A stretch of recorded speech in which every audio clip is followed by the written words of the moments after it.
Bir sevda geçti başımdan, geçti gitti bir sürü yalandan. Yaşatır hayat yarasıyla, kalan kalbin yarısıyla. Ne kadar iyi olur sevgi bize, yasak olsa ya da uzak olsa.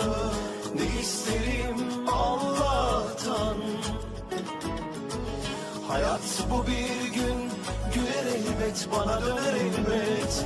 Gülebilsem yine seninle.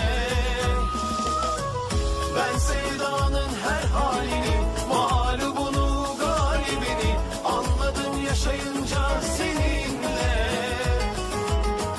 Herkesten özür dilerim, bilsem de yine dönerim.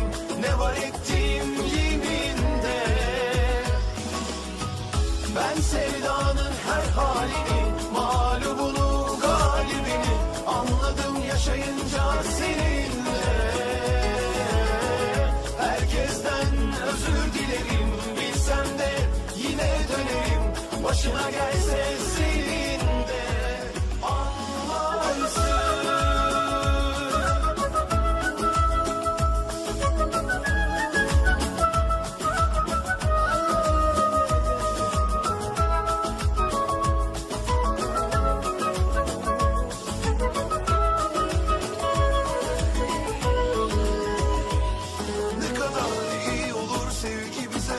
Yasak olursa ya da uzak olursa. Ne isterim Allah'tan, hayat bu bir gün, güler elbet, bana döner elbet. Gülebilsem yine seninle. Ben sevdanın her halini, mağlubunu, galibini anladım yaşayınca seninle. Herkesten özür dilerim, bilsem de yine dönerim. Ne var ettiğim yeminde. Ben sevdanın her halini, mağlubunu, galibini anladım yaşayınca seninle. Herkesten özür dilerim, bilsem de yine dönerim. Başına gelse senin de anlarsın.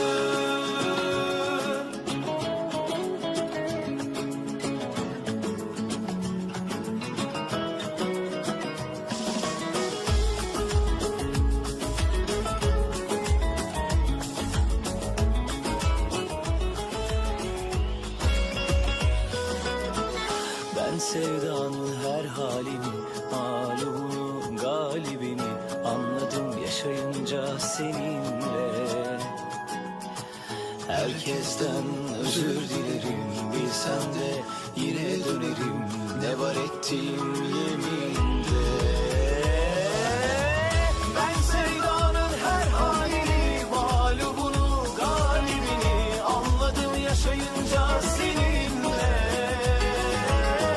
Herkesten özür dilerim, bilsem de yine dönerim. Başına gelse